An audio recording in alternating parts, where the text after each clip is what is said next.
Avec Éric Zemmour. Bonjour Éric. Bonjour. Alors après l'attentat de Bruxelles, une compassion, une solidarité se sont évidemment spontanément exprimées à travers l'Europe. Mais après, On est rodé. On a nos repères, nos habitudes, nos bougies qui éclairent longtemps et nos silences qui durent plus d'une minute. On a nos pancartes et nos fleurs, nos slogans débiles et nos larmes. Nos images de chaîne info et nos experts en djihad. On est paré. On sait ce qu'il faut savoir, mais pas ce qu'il faut faire. Dès mardi soir, la Tour Eiffel scintillait aux couleurs belges, comme les Anglais au stade de Wembley avaient entonné au lendemain du Bataclan une Marseillaise tonitruante. On est Bruxelles, comme on a été Charlie, comme on a été Paris, Abidjan, Bamako, Tunis. Déjà la routine perce sous l'émotion. Les foules sentimentales se serrent les coudes. Elles ne se lassent pas de montrer leur bon profil, le plus télégénique, celui qui pleure, celui qui aime. Elles refusent de se laisser emporter par le ressentiment, par l'esprit de vengeance, par la haine. Les foules sentimentales sont françaises, belges, allemandes. Elles ont un continent, l'Europe. Elles ont une histoire, les 70 ans de paix depuis la fin de la Seconde Guerre mondiale.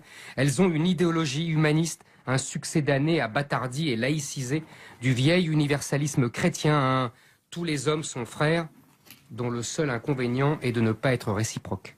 Elles ont des institutions, celles de l'Union européenne, qui croient qu'on règle tout par la norme et par le droit. Elles ont des États qui pensent, les naïfs, qu'en donnant l'exemple du désarmement, les autres suivront. Elles ont des intellectuels, des médias, des politiques qui refusent encore de nommer l'adversaire. Elles ont des élus qui prônent toujours l'accueil de l'autre et la lutte contre les discriminations. vous voulez nous dire qu'il faut changer radicalement notre façon de voir? Pas facile, hein? Les foules sentimentales ne veulent pas rentrer dans l'histoire. Parce que c'est bien connu, l'histoire est tragique. Et le tragique, ce n'est pas très fun, comme elles disent. Les foules sentimentales s'aveuglent pour avoir moins peur. Peur de ce qu'elles vont trouver au-delà. Peur de ce qu'elles vont trouver après. La guerre de civilisation, la guerre de religion, la guerre civile. Les yeux se dessillent, les cerveaux se désembrument, lentement, progressivement. Les analyses se multiplient sur la puissance de l'islam salafiste répandu sur la planète par l'Arabie Saoudite, sur les conséquences de l'immigration massive de populations venues du Rif marocain, comme si on vivait une seconde guerre du Rif un siècle après la première, sur les liens entre trafic de drogue et djihadisme, sur la complaisance des pouvoirs publics, sur leur volonté d'acheter la paix sociale, sur leur désir tacite d'enrichir les plus pauvres au détriment de la santé des plus riches.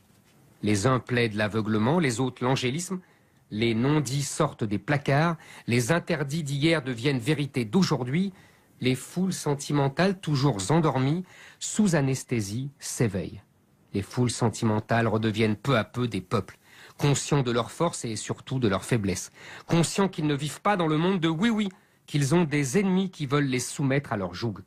Les peuples européens payent leur rééducation à l'histoire de mort par dizaines, par centaines, mais combien en faudra-t-il pour que la leçon soit complète? Éric Zemmour, pour On n'est pas forcément d'accord. Demain, nous avons rendez-vous, puisque nous serons vendredi, avec Guillemette Faure. Et donc... Dès mardi soir, la Tour Eiffel scintillait aux couleurs belges, comme les Anglais au stade de Wembley avaient entonné au lendemain du Bataclan une Marseillaise tonitruante. On est Bruxelles, comme on a été Charlie, comme on a été Paris, Abidjan, Bamako, Tunis. Déjà la routine perce sous l'émotion. Les foules sentimentales se serrent les coudes. Elles ne se lassent pas de montrer leur bon profil, le plus télégénique, celui qui pleure, celui qui aime. Elles refusent de se laisser emporter par le ressentiment, par qui pensent, les naïfs, qu'en donnant l'exemple du désarmement, les autres suivront. Elles ont des intellectuels, des médias, des politiques qui refusent encore de nommer l'adversaire. Elles ont des élus qui prônent toujours l'accueil de l'autre et la lutte contre les discriminations. vous voulez nous dire qu'il faut changer radicalement notre façon de voir? Pas facile, hein?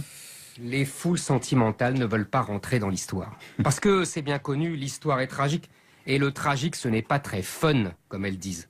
Les foules sentimentales s'aveuglent pour avoir moins peur. Avec Éric Zemmour. Bonjour Éric. Bonjour. Alors après l'attentat de Bruxelles, une compassion, une solidarité se sont évidemment spontanément exprimées à travers l'Europe.